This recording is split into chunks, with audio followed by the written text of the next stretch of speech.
The issue. Hey guys, welcome back. So, I did some thinking yesterday. That's why I didn't record yesterday about how I can understand better what's happening because the last video, I was like so lost and so confused. And I actually found this YouTube channel called BibleProject, and they make these like animated videos, and they do like overviews of certain like stories and books and all of that. And I found a video about the book Judges that we're currently reading, and it was really helpful kind of understanding what was happening because I felt like the other chapters were just so like abruptly just changed the story, and I was like so confused. And I feel more like I understand more what's going on, and it's like basically like I think it's um, the reason it's called Judges is because there's I think 6 or 7 different judges. They're like they described it as chieftains, where God sends these people to save the Israelites after they cry out. So they turn their back on God, which is evil in his sight, and then he sends someone to save them. And this happens like I think 6 times or something.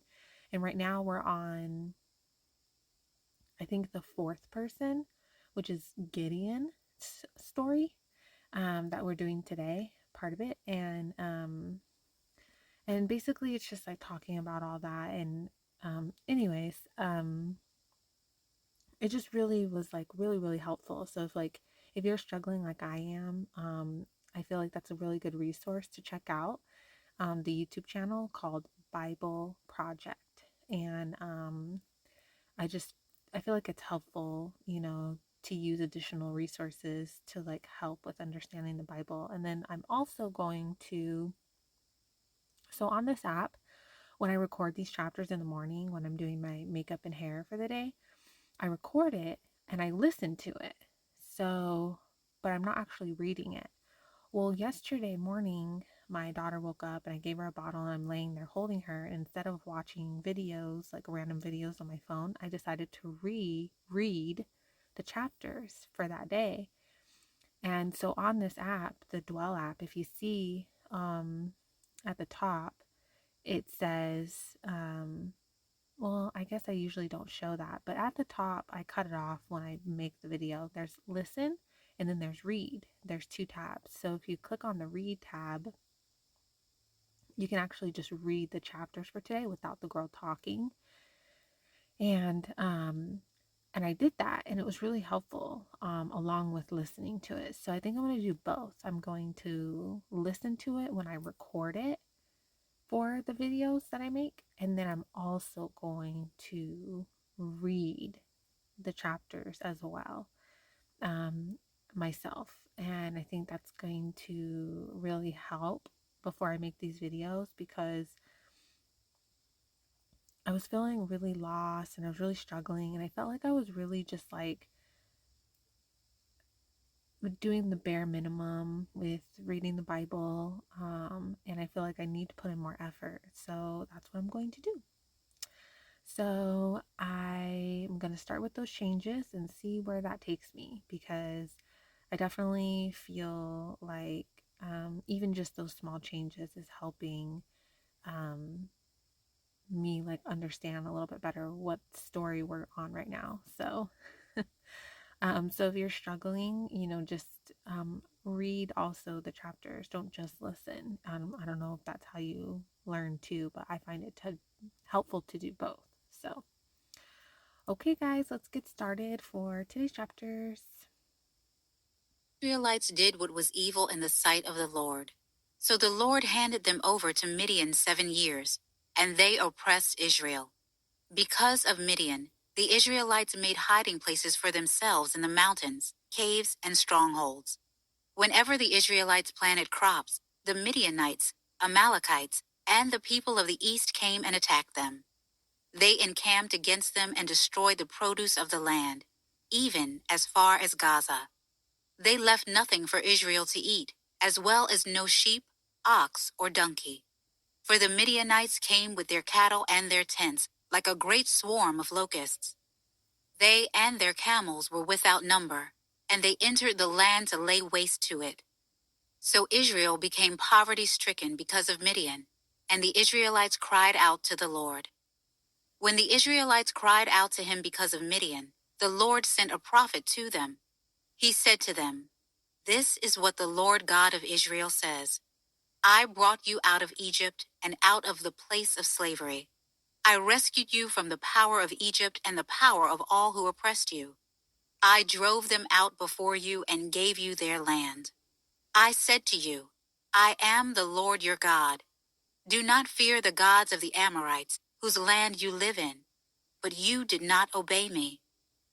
The angel of the Lord came, and he sat under the oak that was in Ophrah, which Sorry, I tried to look up who the angel of the Lord is in this particular story, in this book, Judges, and I couldn't really find like a clear answer. Um, I don't know if you have anyone has any info on that. I'd appreciate it because they mention this angel of the Lord multiple times, and I'm just kind of like, what does that mean? Like, is it a specific angel that the Lord sent, or is it like just some random person or angel? I don't know. I just felt like I kind of wanted to know a little bit more about who this angel of the Lord is. belonged to Joash, the Abiezrite. His son Gideon was threshing wheat in the winepress in order to hide it from the Midianites. Then the angel of the Lord appeared to him and said, "The Lord is with you, valiant warrior." Gideon said to him, "Please, my Lord, if the Lord is with us, why has all this happened? And where are all his wonders that our ancestors told us about? They said, 'Hasn't the Lord brought us out of Egypt?' But now the Lord has abandoned us and handed us over to Midian." The Lord turned to him and said, "Go in the strength you have and deliver Israel from the grasp of Midian. I am sending you." He said to him, "Please, Lord, how can I deliver Israel? Look, my family is the weakest in Manasseh, and I am the youngest in my father's family. But I will be with you," the Lord said to him. "You will strike Midian down as if it were one man." Then he said to him, "If I have found favor with you, give me a sign that you are speaking with me. Please do not leave this place until I return to you. Let me bring my gift and set it before you." And he said, "I will stay until you return." So Gideon went and prepared a young goat and unleavened bread from a half bushel of flour. He placed the meat in a basket and the broth in a pot. He brought them out and offered them to him under the oak. The angel of God said to him, "Take the meat with the unleavened bread, put it on this stone, and pour the broth on it." So he did that. The angel of the Lord extended the tip of the staff that was in his hand and touched the meat and the unleavened bread. Fire came up from the rock and consumed the meat and the unleavened bread. Then the angel of the Lord vanished from his sight. When Gideon realized he was the angel of the Lord, he said, "Oh no, Lord God, I have seen the angel of the Lord face to face." But the Lord said to him, "Peace to you. Don't be afraid, for you will not die." So Gideon built an altar to the Lord there and called it, "The Lord is Peace." It is still in Ophrah of the Abiezrites today. On that very night, the Lord said to him, "Take your father's young bull and a second bull 7 years old. Then tear down the altar of Baal that belongs to your father and cut down the Asherah pole beside it. Build a well-constructed altar to the Lord your God on the top of this mound. Take the second bull and offer it as a burnt offering with the wood of the Asherah pole you cut down." So Gideon took 10 of his male servants and did as the Lord had told him. But because he was too afraid of his father's family and the men of the city to do it in the daytime, he did it at night. When the men of the city got up in the morning, they found Baal's altar torn down, the Asherah pole beside it cut down, and the second bull offered up on the altar that had been built. They said to each other, "Who did this?" After they made a thorough investigation, they said, "Gideon, son of Joash, did it." Then the men of the city said to Joash, "Bring out your son. He must die, because he tore down Baal's altar and cut down the Asherah pole beside it." But Joash said to all who stood against him, "Would you plead Baal's case for him? Would you save him? Whoever pleads his case will be put to death by morning. If he is a god, let him plead his own case because someone tore down his altar." That day, Gideon was called Jerubbaal, since Joash said, "Let Baal contend with him, because he tore down his altar." All the Midianites, Amalekites, and people of the east gathered together, crossed over the Jordan, and camped in the Jezreel valley. The Spirit of the Lord enveloped Gideon, and he blew the ram's horn, and the Abiezrites rallied behind him. He sent messengers throughout all of Manasseh, who rallied behind him. He also sent messengers throughout Asher, Zebulun, and Naphtali, who also came to meet him. Then Gideon said to God, "If you will deliver Israel by me as you said, I will put a wool fleece here on the threshing floor. If dew is only on the fleece, and all the ground is dry, I will know that you will deliver Israel by me, as you said." And that is what happened. When he got up early in the morning, he squeezed the fleece and wrung dew out of it, filling a bowl with water. Gideon then said to God, "Don't be angry with me. Let me speak one more time. Please allow me to make one more test with the fleece. Let it remain dry, and the dew be all over the ground."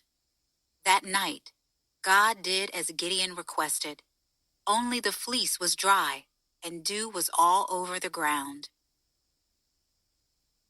Jerubbaal. I have to say, I would love if God was that clear with his signs with me or others. But there are times, though, where God is clear with his signs. I think it just depends on what I'm asking. And then also it depends on your intent. If your intent is just to, like, use God and see if he will do what you say, that's different. Like, I feel like Gideon was just genuinely like, I need to know if this is really what you want from me, like, which I understand. But I don't know. I thought that was pretty cool that God did that for him and was like very clear with like his answers as Gideon asked. That is Gideon, and all the troops who were with him got up early and camped beside the spring of Harod. The camp of Midian was north of them, below the hill of Moreh, in the valley. The Lord said to Gideon, "You have too many troops for me to hand the Midianites over to them, or else Israel might elevate themselves over me and say, 'I saved myself.' Now announce to the troops, 'Whoever is fearful and trembling may turn back and leave Mount Gilead.'" So 22,000 of the troops turned back, but 10,000 remained. Then the Lord said to Gideon, "There are still too many troops. Take them down to the water, and I will test them for you there. If I say to you, 'This one can go with you,' he can go. But if I say about anyone, 'This one cannot go with you,' he cannot go." So he brought the troops down to the water, and the Lord said to Gideon, "Separate everyone who laps water with his tongue like a dog. Do the same with everyone who kneels to drink." The number of those who lapped with their hands to their mouths was 300 men, and all the rest of the troops knelt to drink water. The Lord said to Gideon, "I will deliver you with the 300 men who lapped, and hand the Midianites over to you. But everyone else is to go home." So Gideon sent all the Israelites to their tents, but kept the 300 troops, who took provisions and their rams' horns. The camp of Midian was below him in the valley. That night, the Lord said to him, "Get up and attack the camp, for I have handed it over to you. But if you are afraid to attack the camp, go down with Purah your servant. Listen to what they say, and then you will be encouraged to attack the camp." So he went down with Purah his servant to the outpost of the troops who were in the camp. Now the Midianites, Amalekites, and all the people of the east had settled down in the valley like a swarm of locusts, and their camels were as innumerable as the sand on the seashore. When Gideon arrived, there was a man telling his friend about a dream. He said, "Listen, I had a dream. A loaf of barley bread came tumbling into the Midianite camp, struck a tent, and it fell. The loaf turned the tent upside down so that it collapsed." His friend answered, "This is nothing less than the sword of Gideon, son of Joash, the Israelite. God has handed the entire Midianite camp over to him." When Gideon heard the account of the dream and his interpretation, he bowed in worship. He returned to Israel's camp and said, "Get up, for the Lord has handed the Midianite camp over to you." Then he divided the 300 men into 3 companies and gave each of the men a ram's horn in one hand and an empty pitcher with a torch inside it in the other hand. "Watch me," he said to them, "and do what I do. When I come to the outpost of the camp, do as I do. When I and everyone with me blow our ram's horns, you are also to blow your ram's horns all around the camp. Then you will say, 'For the Lord and for Gideon.'" Gideon and the 100 men who were with him went to the outpost of the camp at the beginning of the middle watch, after the sentries had been stationed. They blew their ram's horns and broke the pitchers that were in their hands. The 3 companies blew their ram's horns and shattered their pitchers. They held their torches in their left hands and their ram's horns to blow in their right hands. And they shouted, "A sword for the Lord and for Gideon." Each Israelite took his position around the camp, and the entire Midianite army began to run, and they cried out as they fled. When Gideon's men blew their 300 ram's horns, the Lord caused the men in the whole army to turn on each other with their swords. They fled to Acacia House in the direction of Zererah, as far as the border of Abel Maholah, near Tabbath. Then the men of Israel were called from Naphtali, Asher, and Manasseh, and they pursued the Midianites. Gideon sent messengers throughout the hill country of Ephraim with this message: "Come down to intercept the Midianites and take control of the watercourses ahead of them, as far as Beth Barah and the Jordan." So all the men of Ephraim were called out, and they took control of the watercourses as far as Beth Barah and the Jordan. They captured Oreb and Zeeb, the 2 princes of Midian. They killed Oreb at the rock of Oreb and Zeeb, at the winepress of Zeeb, while they were pursuing the Midianites. They brought the heads of Oreb and Zeeb to Gideon across the Jordan. Okay, I know the ending was a little barbaric, but when I watched the video on the book Judges, the overview of it on that YouTube channel I was talking about, BibleProject, they said that this book just gets more and more violent as it goes on. And that basically, like, God was just working with the people that he had, and was just doing what he could with them, each time he was saving them. So yeah, I don't know. It's pretty crazy. But I really, really recommend checking out that YouTube channel, BibleProject, because when I watched the overview of the book Judges, it really helped with when I read the chapters for today. This morning, I was like, okay, I actually feel like I understand what's going on. I'm actually able to picture it in my head and understand it better. And also too, listening to it and reading it separately is really helpful. So I recommend trying that if you're struggling with understanding what's happening as well. I don't know, the 2 things separately helped a lot. So I don't know, just give it a try. All right, guys. Well, thanks for joining me, and I hope that you guys join me tomorrow. I'll talk to you guys later. Bye.